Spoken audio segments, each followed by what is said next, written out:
Rory, thank you so much for joining me. So perhaps you could start off with how you got into the wine industry. Wow. Well, it was, I won't say it was accidental, but it certainly wasn't planned.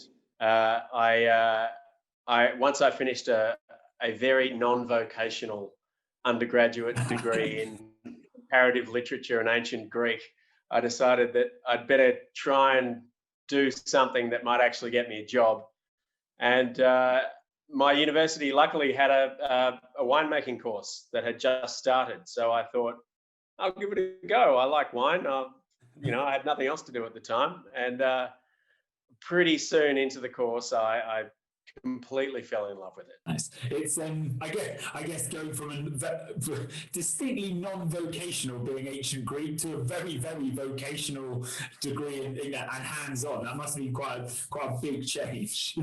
Yeah, well, mostly it was about actually doing some sciences for a change. I, uh, Yeah. Things like chemistry and microbiology weren't really my strong suits. But once you get something that is practical and you can have an application for it, then you really do see the value in it. And no, I Yeah.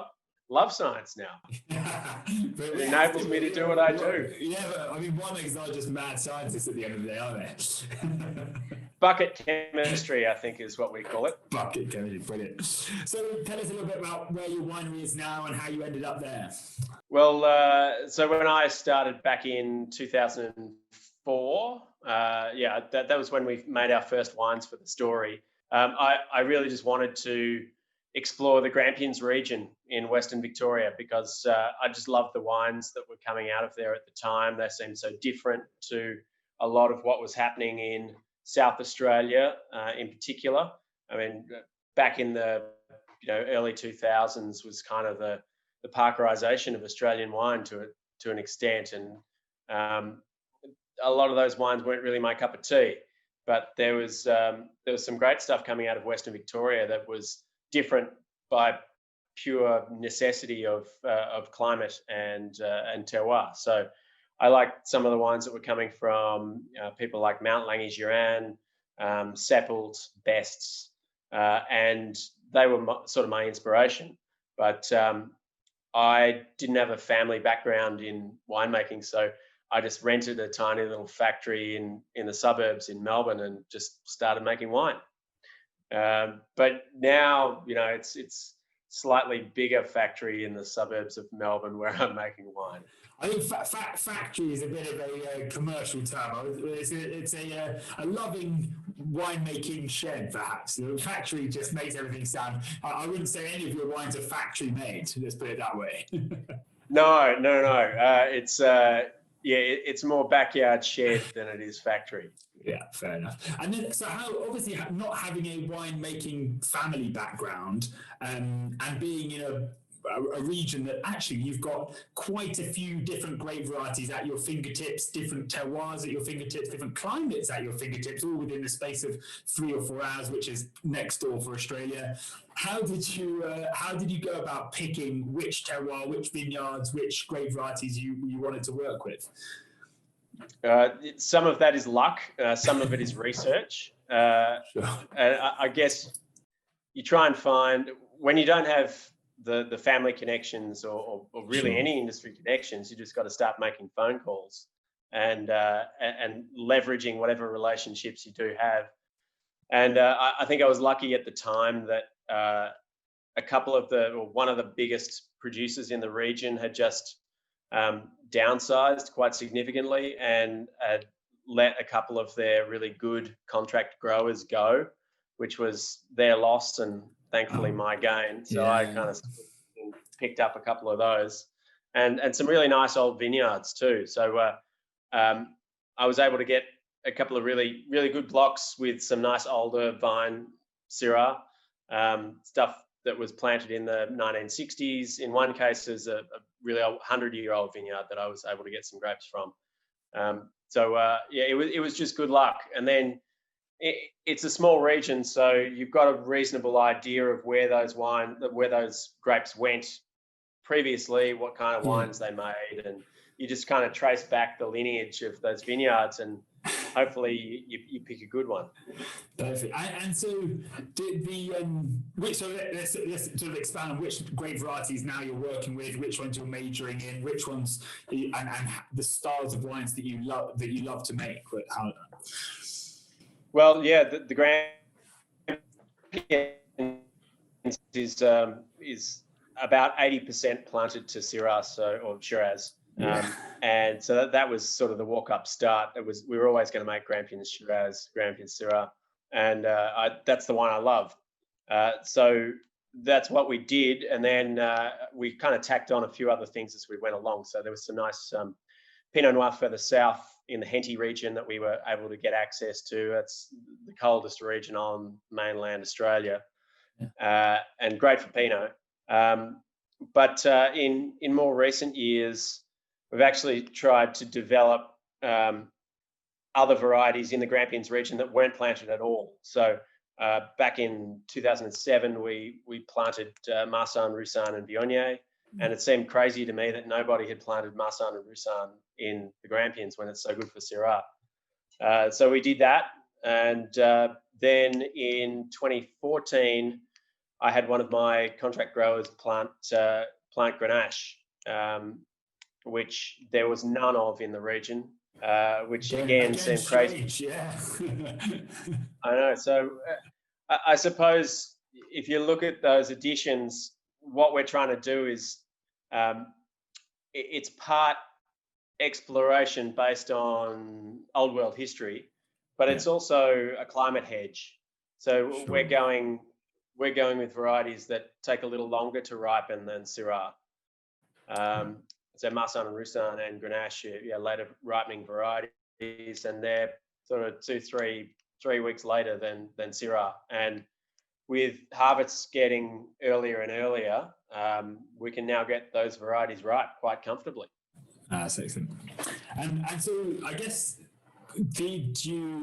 which comes first, the region or the grape variety, or the grape variety then the region? I mean, have you ever been tempted to think, let's go and find some Riesling from Clare? I know you do a Riesling array, but is there any, you might want to find grape varieties that weren't immediately available within, let's say, Victoria? That's one of the great parts of Australia Australian winemaking, is that we have that ability to plant whatever the hell we like, wherever the hell we like. It might not be any good, but we'll try. And we, and not having a family vineyard as such, I do have that ability to experiment and go and buy grapes from wherever I'd like. But and I think I probably did a bit more of that in the earlier years when I was working out exactly what I liked and what I think the brand should be known for. And so, for instance, we went and experimented with things like some Italian varieties. We made some Arnais from up in the King Valley. I made Riesling from down in the Henty region. I actually took some Grenache from up in the Riverland back in 2016, I believe it was. Yeah. But after a lot of that experimentation, you kind of want to come home a little bit and also stop making your life so complicated. It doesn't make things easy, does it? No. And coincidentally, that happened to be around the time we had our first child. So, life got a lot more complicated then. I was like, no more of these new varieties, new regions. We're going to start condensing things back down again. Brilliant. So you touched on establishing what you want the brand or the story wines to be known for. How would you summarize that in a couple of sentences? I would say it is while we are based in the CBD, in Melbourne City, it's really we want to be known for making great Rhone style varietals in the Grampians region, and trying to push that region to do things that it hasn't done before. Yeah, I think one thing that's noticeable with your range is certainly the elegance of things like your Shiraz and your Grenache being perhaps a lot fresher than other styles that Australia is known for in general. Would that be a fair observation? Yeah, look, that's certainly a stylistic trend of that's our house style. You got to say it's. I'd probably pick a little earlier than most people in our region, and I've deliberately chosen to plant varieties in places that might have traditionally been considered too cool for them. Sure. So yeah, Grenache is going to take a while to ripen, and it's never going to be 15-16% alcohol in the Grampians. It's just not possible. So I'm really happy to make something that's 13% and ripens in mid to late April, and has freshness and spice and a kind of a svelte character to it, rather than just guts and tannin and so ripeness. you could possibly be picking Grenache 2 months later than they would in somewhere like Barossa or South Australia. Yeah. It's crazy, we isn't could. it? Yeah. Fantastic. But you've got to start working at the margins, don't you? I think that's where great wine exists. It's easy to get stuff ripe. Like, it's easy to get Syrah ripe in the Grampians. We started back in 2004. We were picking Syrah in April. Now it'd be rare to be picking Syrah past late March. So I think harvest dates have come forward probably on average 2 to 3 weeks in 15 years. Yeah, gosh, very noticeable.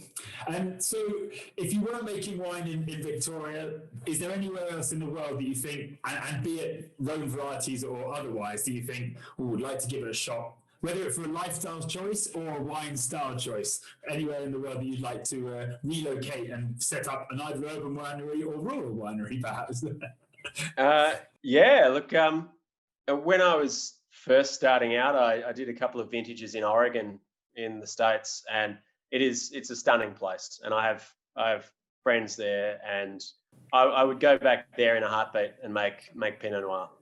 I think it's certainly a wine region that is conducive to the urban winery experimental field, isn't it? Well, that's kind of where I got the idea from, and there weren't really urban wineries back then. I'm talking about like 2001, 2002. Sure. But there were the microbrewery scene in Portland was really taking off then, and that hadn't happened in Australia at all. Beer production in Australia was condensed to like 2 or 3 major breweries, and then there were a couple of outliers, and that was about it. And I saw all of these cool microbreweries in town, and I thought, why can't we do this with wine? So that was really my inspiration for doing what I do. Well, the production side of it, anyway. Nice. And so traveling, obviously, and being a winemaker, vigneron, you have the farming, the winemaking, and the sales. And I think we've obviously measured on winemaking in the previous discussion, but of those sort of 3 arms, which is your favorite? I'm terrible on a tractor, so it's probably not the growing part. I tend to knock over posts, but I think the winemaking part is the bit that I enjoy the most. It's you just get to exercise your creativity, and you get to have fun with your mates, mucking around, drinking beer and making wine. Like, it's one of the coolest things ever. The sales side of things is challenging, but it's also fun. I mean, you touched on the travel element, and that's I love coming to the UK and going to the Australia Day. What was the Australia Day tasting? Yeah. Because why wouldn't you want to travel and go to wonderful places like London and New York? And the great cities of the world and be able to show your product there and go and eat in nice restaurants. Yeah, I guess it's all very like a bit like it's all very well making wine or writing a book, but if no one's going to read it or drink it, then there's no point in exercising your creativity. That's right. I think the hard part on sales trips is the sales part. The travel part's the easy bit. Fair enough. And so, if you weren't making wine, what would you be doing? Would you be studying ancient Greek, or would you be writing books, or a mixture between the two? Writing books on ancient Greece. Yeah, look, maybe I'd certainly go back to doing some writing. I haven't written anything for a long time. I just don't seem to find the time these days, other than writing a tasting note every now and again, or one of the 15 million emails I seem to have to write every day. Yeah. But I think if I wasn't making one, I don't know what I'd be doing, because as my wife pointed out to me recently, and she's in HR, so she would know. She said, I think you're basically unemployable these days. I think most people in the wine trade are unemployable, unless it's in wine. So where did the name of the story come from? Obviously you have a litigious background, that's the wrong word, but literary background. Where did the name of the story come from, and how does that now incorporate into the brand? Yeah, well, it partly came from that literature background, but it actually was born out one night with a good friend of mine while we were sitting around drinking beer trying to work out a name for a wine company. And given my family is not involved in wine, my parents are not involved in wine, I don't really have a lot of contacts in the industry, or certainly didn't when I started. And look, we don't own any vineyards. So the idea of calling it something creek or something hill or something dale just didn't make any sense. And, my family name didn't really carry any weight whatsoever in the industry. So a friend of mine just said, oh, look, you've really just got the stories that go along with how you make it every year.